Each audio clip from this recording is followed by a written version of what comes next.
How fortunate are we to live in an era where we no longer fear gruesome punishments such as mutilation, public burnings, suffocation, or countless other torturous methods for even the simplest actions. Human dignity is now a right, but sadly, throughout history, slaves were denied this right. Treated as property, they were subjected to unimaginable cruelty and stripped of the most fundamental freedoms we often take for granted today. Our goal is to expose these harsh truths and shed light on the most horrific and dehumanizing punishments inflicted on black bodies during the era of slavery. Prepare to be horrified and outraged, but most importantly, prepare to never forget. I must warn you, however, that the knowledge you are about to gain is deeply disturbing, so please proceed with caution.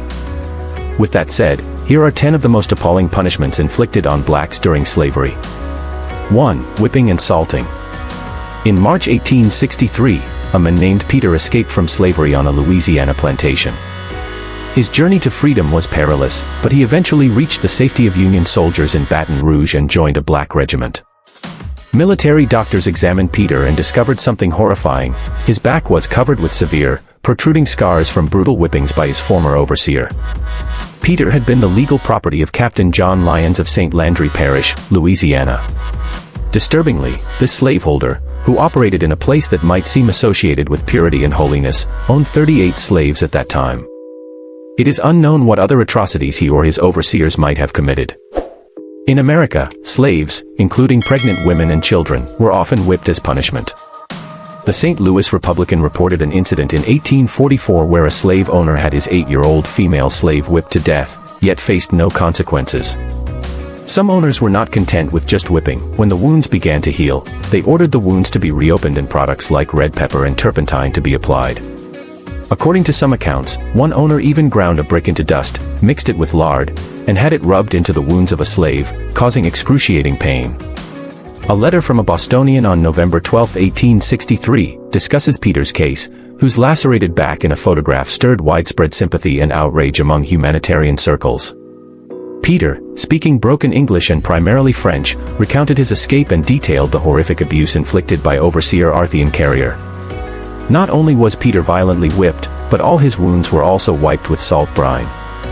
This practice, along with other torturous methods like turpentine and hot pepper juice, was sadly common among enslaved individuals.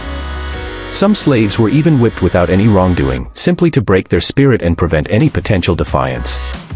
2. Mutilation. The mutilation of slaves was another form of brutal punishment. Cruel acts were often implemented under the guise of punishment or even allegedly done for the slave's personal well-being.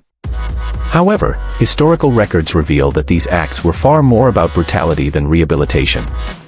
For instance, Captain Philip Eloy was notorious for breaking the teeth of female slaves he deemed disobedient, showcasing the horrific lengths to which slave owners would go to exert control.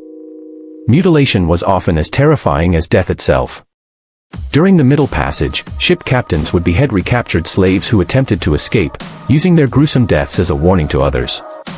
On sugar plantations, slaves who succumbed to exhaustion and fell asleep at the mill might have a limb cut off to serve as a warning to others about the dangers of falling asleep on the job.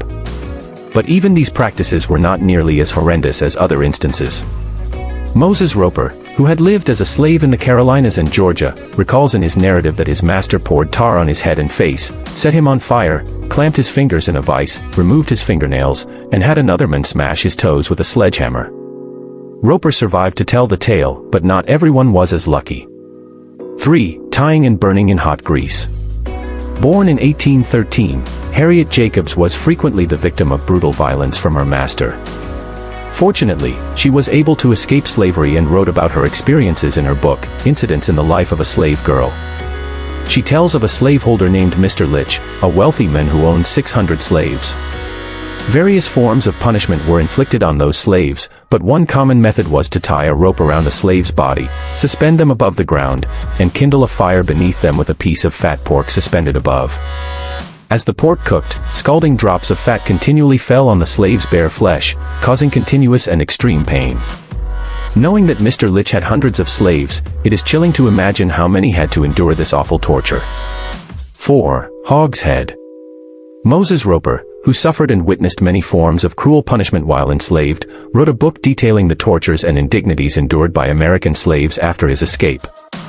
One account describes a slaveholder named Colonel McQuiller who would hammer nails into a large barrel, typically known as a hogshead, leaving the nail points protruding inside. Slaves were.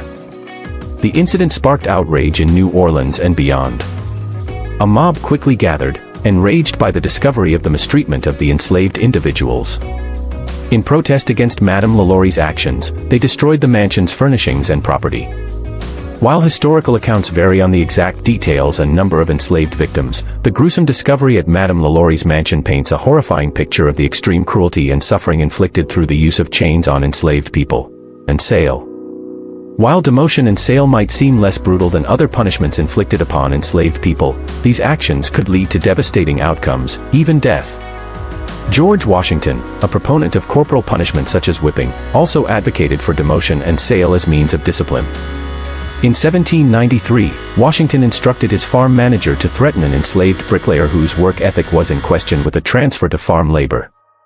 For enslaved individuals working in domestic or skilled roles, demotion to field work often meant harsher conditions, back-breaking labor, and increased exposure to violence.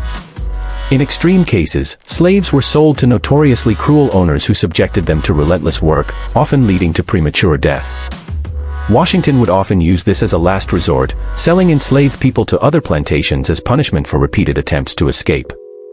He sold at least 3 men, Tom, Will, and Jack, to the West Indies despite previously expressing opposition to the practice. For these men, being sold meant permanent separation from their loved ones at Mount Vernon, and the harsh conditions and high mortality rates on Caribbean sugar plantations likely made their sale a virtual death sentence. ## forced reproduction. Slaves often endured severe sexual abuse without legal protections in place. Pregnant women resulting from such abuse rarely received medical care or special treatment. Instead, they often faced harsher treatment from their masters' wives. Male slaves were frequently exploited by their owners and forced into relationships with various women. After the U.S. Act prohibiting importation of slaves took effect in 1808, the South faced a shortage of slaves, leading to a booming internal slave market. This increased demand for slaves, with individuals often bought and sold based on their ability to bear children. Consequently, slaves were forced to reproduce with other slaves to increase offspring. While some slaves had some say in choosing their partners, historical records indicate many instances where matches were made by the slaveholders based on physical traits. There were also instances where slaveholders would forcibly turn female slaves into their mistresses and have children with them. A well-known example of this is the case of Thomas Jefferson and Sally Hemings. Sally Hemings was a mixed-race enslaved woman owned by Thomas Jefferson, the 3rd President of the United States. Despite having a white father, Sally was born into slavery because her mother was enslaved. This was a common occurrence as the law dictated that a child's status followed that of their mother regardless of the father's race or social standing. Thomas Jefferson had a long-term relationship with Sally, resulting in several children. Historical records suggest that this relationship began when Sally was a teenager and continued for many years. The power dynamic between Jefferson as a master and Hemings as his slave made it impossible for her to refuse his advances or decisions regarding her reproductive choices. We've just explored some of the most horrifying punishments inflicted on black slaves during the era of slavery. Although it's a painful subject, we must remember and acknowledge the suffering endured during slavery to ensure such atrocities never happen again. By understanding our past, we can continue to value every human life with the dignity and respect it deserves. If this video opened your eyes or touched your heart in any way, please hit that like button and share it to spread awareness. Are there more details you'd like to share? Leave a comment below, and let's keep the conversation going. We encourage you to subscribe so you can always be part of these insightful discussions. Together we can honor the past, strive for a better present, and build a more just future for everyone.